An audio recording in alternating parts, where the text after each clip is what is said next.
যাচ্ছি বাঁশের জগতে। যাই, শুধু বাঁশ আর বাঁশ, বাঁশের ভিতর বাঁশ, শুধু বাঁশ দেখছি বাঁশ। ওরে বাবা, আমার রাস্তায় তো বন্ধ হয়ে যাচ্ছে। হ্যাঁ, শুধু বাঁশ দেখছি বাঁশ, যত দূর যায় যেদিকে যায় এদিকেই বাঁশ।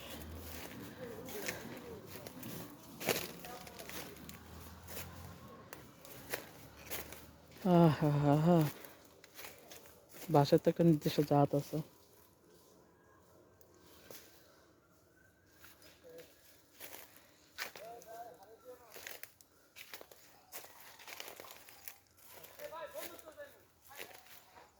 এই রাস্তায় তো হারাই ফেললাম মনে হচ্ছে।